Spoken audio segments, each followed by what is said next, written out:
Bom dia!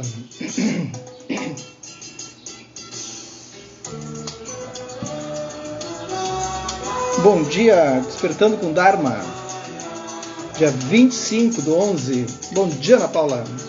E aí, Teco, tudo bem? Oi, Carla. Carolina, que só ganha pra juntar. Oi, Jaque. Obrigado, Jaque. Falou que não era pra contar, não vou contar pra ninguém. Oi, Rúbia. E aí, Xande, Fabrício. Por cima uma laje, embaixo a escuridão, é fogo, irmão. Bom dia, Cris. Oi, nega. E aí? Essa música do Vinícius de Moraes e Toquinho. Bom dia, Silvia. E aí, Paulinha, tudo bem? Rosana, tudo bem? Ó, Vinícius de Moraes é imbatível, assim. Quem não conhece aí, que são os novinhos. Bom dia, Rosa. Aí, Carol. Carol Redel. Saudade de ti. Oi, Marta, Mayra. Começando com Vinícius de Moraes, que é o poeta, né? Oi, Carol. Oi, Karim. Galera chegando. Vinícius de Moraes é maravilhoso. Eu já indiquei um livro na outra live. Oi, Sinara. Oi, Fabiola. Tá aqui.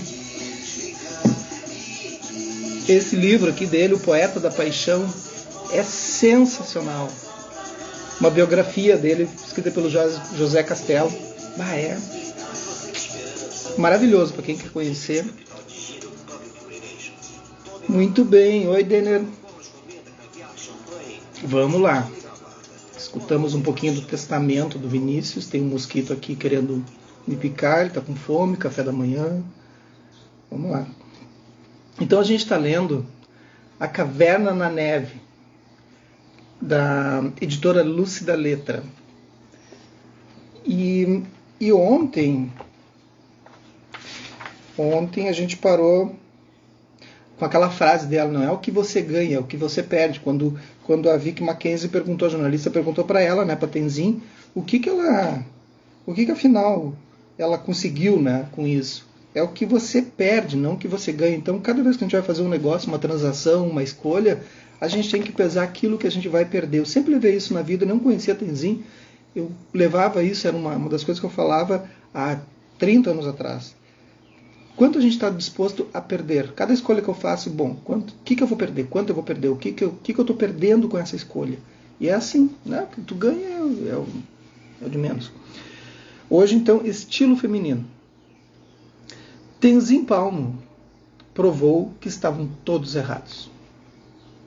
Contra todas as probabilidades, a mulher frágil de olhos azuis de Bethnal Green sobreviveu em uma caverna em condições extremas, heroicamente meditando seu caminho para a iluminação em um corpo de mulher. Seu coração podia ser forte, ela podia ter uma força de vontade férrea, mas, na verdade, havia lamentavelmente pouca coisa para encorajá-la em sua busca. A automotivação nela é difícil. O problema é que ela estava por conta própria, percorrendo um território desconhecido. Não havia exemplos vivos de excelência espiritual feminina para emular. Nenhuma guru mulher que tivesse trilhado o caminho antes dela, a quem pudesse recorrer em busca de aconselhamento e apoio. Só tirar o som aqui. Não havia nenhum mapa traçando o caminho especificamente para a iluminação feminina, com todas as armadilhas e alegrias que poderia conter. Não havia um Dalai Lama feminino, resplandecente para lhe dar uma ideia sequer de como se parece a espiritualidade feminina suprema. O que ela tinha para seguir adiante? Com certeza havia uma infinidade de imagens de Budas femininos, todas prestando homenagem ao conceito de iluminação das mulheres. A amada Tara, sorrindo serenamente com uma perna estendida, sempre pronta para correr até aqueles em necessidade. Tenzin Palmo havia cantado os louvores a Tara para os aldeões de La Rue, muitas vezes durante as rondas de esmola. em retribuição pela farinha de cevada. Como as pessoas amavam Tara! Era ela que se voltava nos momentos de maior angústia, porque Tara, como mulher, ouve e age rapidamente. Ela é a compaixão em ação, dizem ter nascido das lágrimas do Buda masculino Cherezing, Kanona, que viu o sofrimento de todos os seres sencientes, mas não teve condições de fazer nada. Tara, dizem, teve a distinção de ser a primeira mulher a alcançar a iluminação. Assim como Tenzin Palmo, ela foi estimulada pela escassez total de mulheres no vasto panteão de Budas masculinos. Como existem muitos que alcançaram o estado de Buda em forma masculina, mas muito poucos que o fizeram em corpo de mulher, tendo eu incorporado Bodhicitta, que é o despertar da mente, né? Chitta, mente ou coração, depende do contexto, para continuar ao longo do caminho da iluminação em corpo de mulher e me tornar um Buda em forma feminina. Ela supostamente proclamou, em um tom um tanto desafiador. Havia a poderosa Vajrayogini, vermelho, brilhante, orgulhosamente em pé, nua, em círculos de fogo, seios firmes empinados, de pernas abertas em sua dança mística. Ali estava uma mulher combativa, com quem todas as mulheres modernas podem se identificar. Vajrayogini era a rainha do seu próprio reino e não intercedia por ninguém, uma distinção incomum para uma mulher na sua posição. A rainha celestial cristã, a Virgem Maria, é saudada como a arqui-intercessora. Ela está dando um exemplo. Única entre todas as deidades tântricas, Vajrayogini é tão independente que é retratada sem um consorte, então sem um homem junto, né? Então no Vajrayana, a presença do yin e yang, do masculino e feminino, do homem e da mulher, é muito forte, porque faz parte tu observar o desejo que surge através da relação sexual, do desejo sexual, é importante para a prática. Então, aí sim entra o tantrismo sexual. Tá? Eu já tinha comentado que o tantrismo não é sexual. O tantrismo é imagem, é imagético. Né? E olha só a Vajrayogini. É tão independente que é retratado sem um consorte. Em vez disso, carrega seu amante místico consigo como um acessório ritual pendurado por cima do ombro. Ou seja, como uma bolsa, transformando em um homem vivo sempre que a ocasião divina exige. Ou seja, quando eu precisar de ti, eu vou te usar, hoje eu vou te usar. Aí então ele aparece assim, pronto, aí depois guarda lá naquela bolsinha. Quase que não mudou muito assim isso, né? Quase que está normal assim nos tempos modernos. Nós somos só um acessório para vocês mulheres. Havia requintada Kuan Yin, rotulada de aquela que ouve os lamentos do mundo, devido ao coração compassivo todo abrangente. Havia a poderosa Prajna Paramita, né? A mãe de todas, Paramita, as perfeições, Prajna, sabedoria, a mãe de todos os Budas, sentada firme e sólida em seu trono de lótus, personificando a sabedoria absoluta da qual todas as coisas surgiram. Haviam estas e muito mais. Entretanto, por mais amados e adorados que esses Budas femininos fossem, não há nenhuma evidência de que tenham alguma vez existido em forma humana. Aí que está, né? Como resultado, ficam no nível dos arquétipos, ou os arquetipos. Figuras idealizadas, ícones femininos, para sempre perfeitos e perpetuamente fora de alcance. Então, havia as histórias, lendas fabulosas de heroísmo e de realizações espirituais notáveis alcançadas por apenas algumas poucas mulheres que tinham vivido na Terra das Neves, né, nos Himalaias, e ascendido à eminência naquela cultura francamente patriarcal. Eram heroínas que tinham todos os pré-requisitos necessários para o papel. Eram destemidas, ferozmente independentes, escandalosamente corajosas na luta contra os costumes sociais de sua cultura e, mais especialmente, implacavelmente obstinadas em sua determinação de alcançar a iluminação. As narrativas de seus feitos estavam entrelaçadas ao folclore nacional, atuando como faróis de inspiração, dizendo que seria possível. Aqui eu tenho que fazer um parênteses, porque mesmo sendo patriarcal no sistema tibetano, Essas imagens femininas que surgiram, né, da Vajragni, vai ter outras aqui que vão surgir depois, elas são imagens que surgem na mente de um homem iluminado. Ele percebe essa imagem, ele cria essa imagem, personifica como uma imagem de deidade, e essas deidades vão ser não adoradas, vão ser usadas para a prática de meditação. Então, esses homens só são iluminados porque eles conseguem ver a força da mulher, né, e trazem a figura, de alguma forma trazem a figura, que depois elas vão servindo como exemplo, né, como vai servir de exemplo para Tenzin Palmo, e ela se personifica.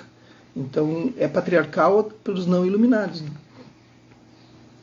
De longe, mas são meia dúzia.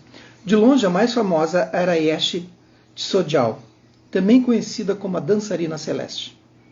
Nascida em 757, em uma família nobre, Yeshi Tsogyal, desde cedo, mostrou todos os sinais de precocidade espiritual.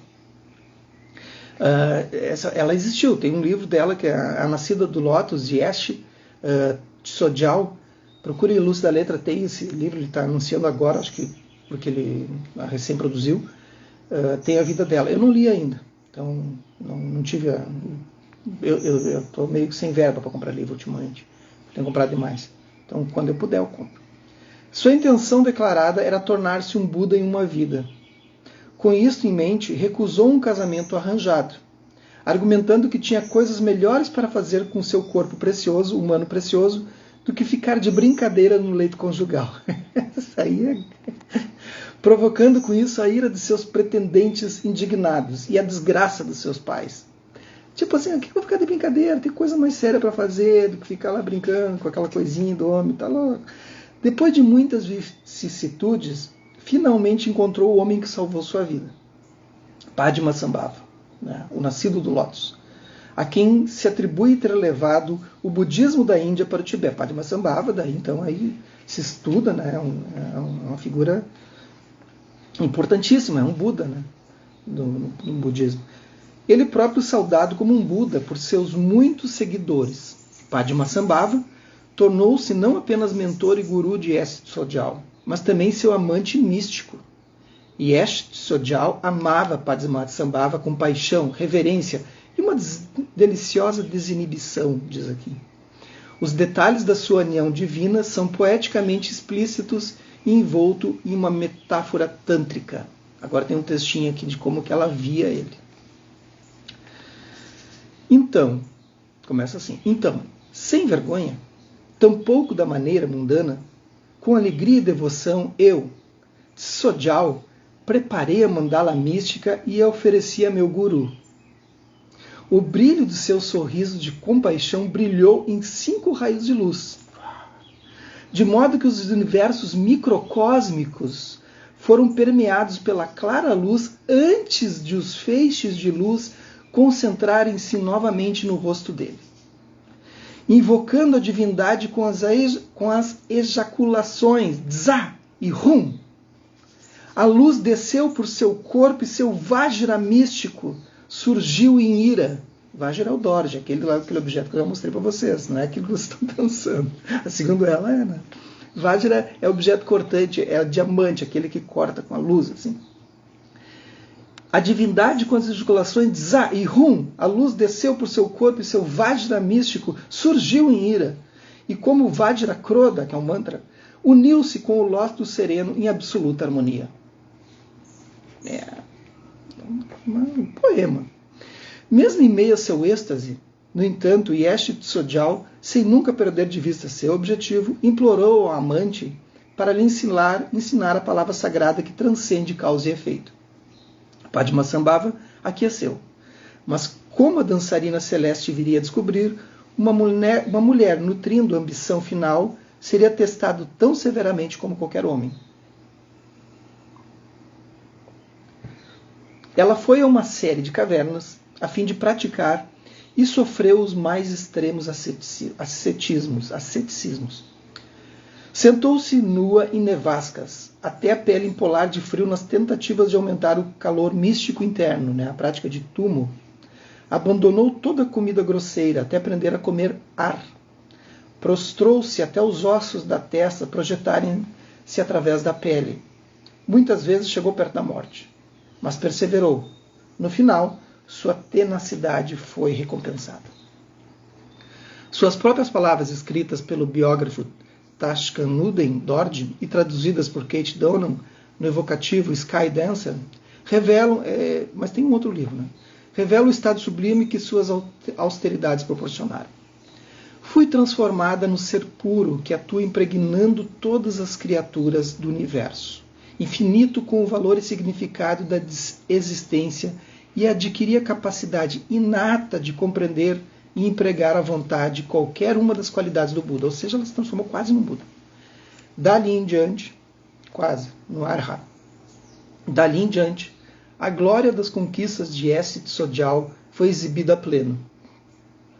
Onde quer que ela fosse, e os registros mostram que ela viajou extensivamente por todo o Tibete e o Nepal, as pessoas ficavam deslumbradas com sua sabedoria, compaixão e poderes sobrenaturais.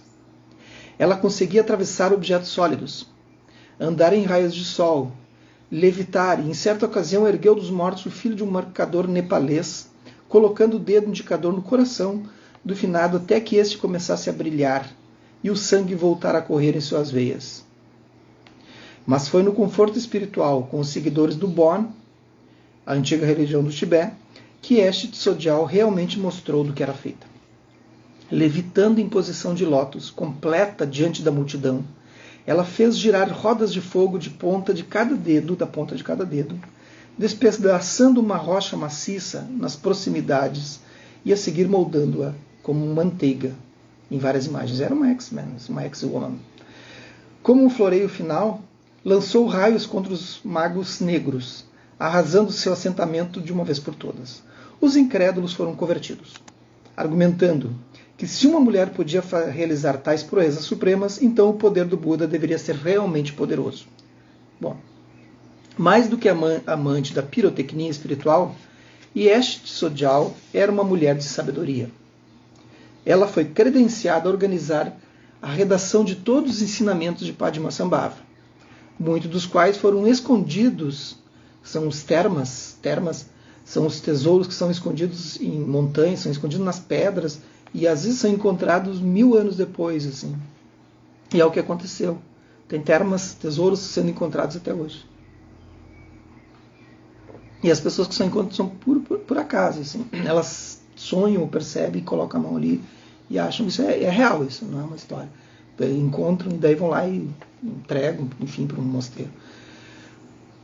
Muitos dos quais foram escondidos para que as gerações futuras os encontrassem e se beneficiassem.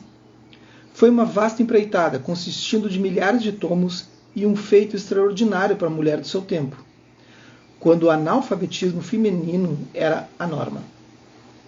Em nível pessoal, sua influência foi igualmente enorme, com a beleza e poder de suas palavras atingindo não apenas reis, rainhas e ministros, e as multidões que se aglomeravam para ouvi-la, mas também aqueles que lhe desejavam mal.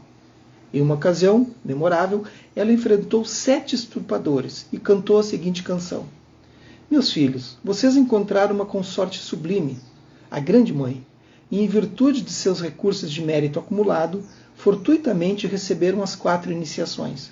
Concentrem-se na evolução das 4 energias de alegria, 4 níveis de alegria. Desnecessário dizer que os agressores ficaram completamente desarmados pela reação dela à violência e imediatamente tornaram-se seus discípulos. E Esi Tsojal deu de comida para os famintos, roupa para os pobres, medicamentos para os doentes e seu corpo para quem precisasse dele. A certa altura, casou-se com um leproso por compaixão por seu estado solitário e desesperançado. Mas é na descrição de sua realização de estado de Buda que reside o verdadeiro poder e persuasão da história de Esi Tsojal. Pois neste caso, todos os preconceitos de gênero são suspensos e a mulher recebe status espiritual supremo igual ao homem. É um momento glorioso. Curiosamente, a narrativa contém notáveis paralelos com a sequência de eventos relacionados à iluminação do Buda Shakyamuni. Assim como o Buda sentou-se sob a árvore Bodhi em Bodh Gaya, enquanto Mara, o grande ilusionista, ou o Maharaja, o demônio, lançava todo tipo de obstáculo contra ele, Em uma derradeira tentativa de impedir seu despertar, a dançarina celeste sentou-se em uma caverna no Tibete, absorta em equilíbrio meditativo, enquanto os demônios desferiam um ataque total. Na versão de S. Tsogyal, no entanto, há um toque feminista distintivo. Ao passo que o Buda foi tentado por donzelas voluptuosas, S. Tsogyal ficou seduzida por jovens encantadores, bonitos, de bela compleição, resplandecentes de desejo, fortes e capazes. Rapazes que, com um simples olhar, já deixavam uma garota excitada. Uau!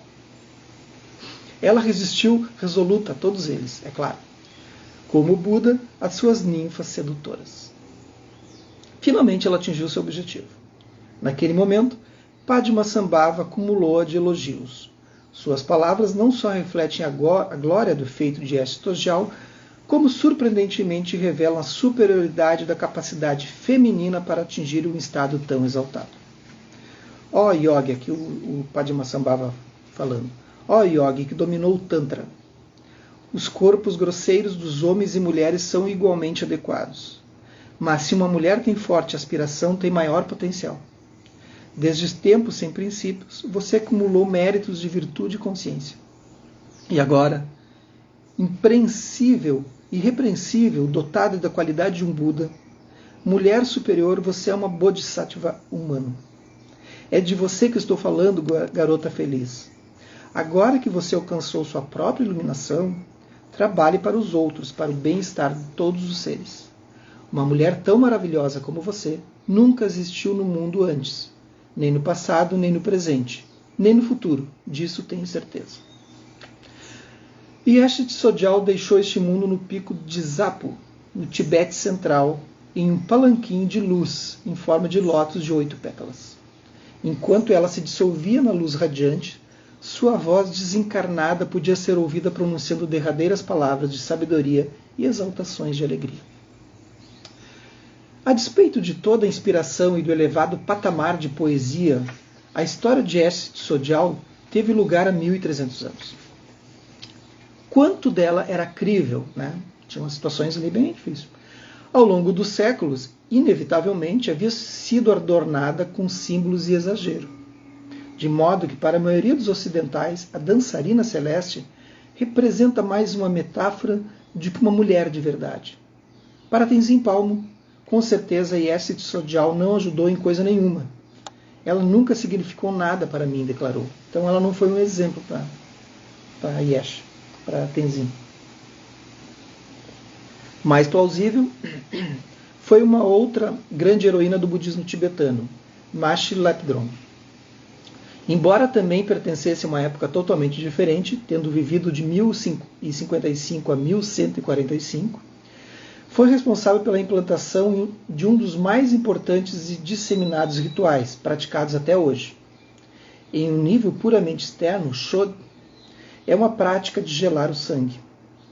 Em resumo, o praticante tem que se retirar para um ossário ou cemitério na calada da noite, e lá, cercado por cadáveres em decomposição e pelo fedor da morte, visualizar o desmembramento sistemático do seu próprio corpo, até os olhos, cérebros e vísceras. Feito isso, visualiza todos os pedaços sendo colocados em um pote. Então, para quem não toma café da manhã ainda, isso é uma boa história, uma história tranquila, uma quarta-feira antes do café da manhã. Fervidos e oferecidos a todos os seres para satisfazer cada desejo deles. Embora os tibetanos possam ter sido um bando de selvagens desregrados, com um amor por histórias de capa e espada, o Shodh contém um significado de profunda importância. Por meio dessas visualizações aparentemente horríveis, o que o praticante faz é dar ao objeto de maior apego, o corpo, picá-lo e colocá-lo em um caldeirão sagrado para transformá-lo em néctar antes de oferecê-lo a todos os seres sencientes. Então tu tira o desejo do corpo, né? Essa é a ideia. O Buda tem uma prática do Buda, que é o Satipatthana, que é isso, né? Torna-se assim o exercício final de renúncia do ego, o ato supremo do desprendimento. No tempo de Mashi Ledron, seus talentos inevitavelmente chamaram a atenção dos patriarcas, que, instigados pelo ciúme e pelo medo, pensaram em desacreditá-la, de uma vez por todas, desafiando-a em arena pública no debate espiritual, ou seja, o combate do Dharma. Esta é uma especialidade do budismo tibetano, a plataforma no qual todos os acadêmicos santos têm que provar a si mesmos. O tiro deles saiu dramaticamente pela culatra. A história conta como o mestre Ledron fez picadinha intelectual e espiritual de seus oponentes masculinos, com isso estabelecendo-se em definitivo como uma das mais importantes figuras espirituais do Tibete. Para a mulher moderna, no entanto, mestre Ledron é particularmente interessante pelo fato de ter combinado a carreira espiritual com o casamento e filhos. No entanto, o macho...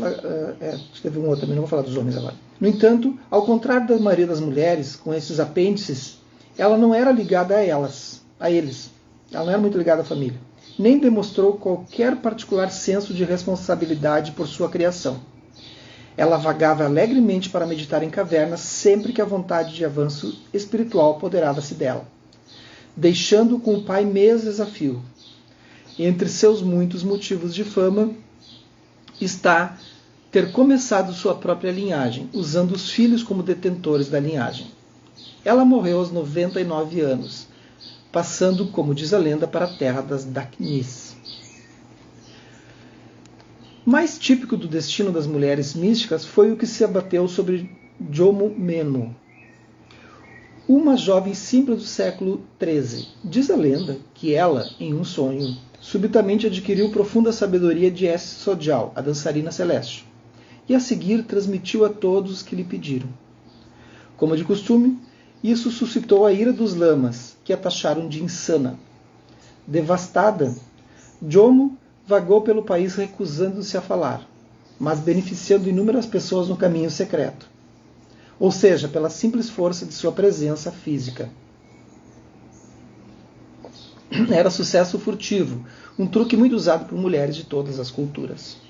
Por mais importante que personagens como Mestre Ledron, Jomo Memo fossem, eram por demais distantes para ter algum impacto real na vida de Tenzin Palmo, ou ajudá-la em missão de iluminação feminina. Houve, no entanto, uma mulher que ofereceu alguma inspiração, a Yu Kadru. Era uma mulher da mesma época de Tenzin Palmo. Os principais detalhes de sua vida extraordinária foram extraídos dela mesma por um lama vivo, o Nankai Norbu, hoje residindo na Itália. Ele, por sua vez, relatou-os para Sultrin Alione, que inclui a história de Ayu Kadru em seu livro inovador Yeoman of Swindle. Ayu Kadru tinha 113 anos e uma aparência jovial quando o Norbu conheceu-a, com cabelo comprido ainda preto nas pontas. Além da dedicação em comum para a vida espiritual e do fato de que o casamento literalmente deixou-a doente, olha aí, a história de Ayu Kadru é notável por causa da pedra em forma de ovo. Aparentemente, esse objeto foi revelado primeiro em sonho, mas, quando ela finalmente o avistou, após meses de procura, o acesso era barrado por um rio caudaloso, em plena cheia, acompanhando o Namad. Olhando para a pedra do outro lado, Ayu Kadru decidiu esperar até o rio baixar. Na terceira noite, ela sonhou que uma ponte havia se materializado sobre as águas turbulentas, permitindo-lhe atravessar. Quando ela acordou, inexplicavelmente encontrou esse ovo, essa pedra em forma de ovo, encontrou-a do outro lado. Todavia, esta ocorrência misteriosa foi ofuscada pelo que aconteceu em seguida, tendo chegado à sua rocha em forma de ovo. Ayu Kadru tratou de entrar nela através de uma caverna e lá, na escuridão total, viveu e meditou por 7 anos. Paradoxalmente, o blackout completo foi necessário para praticar a realização do famoso corpo de luz. O último parágrafo, só para terminar aqui.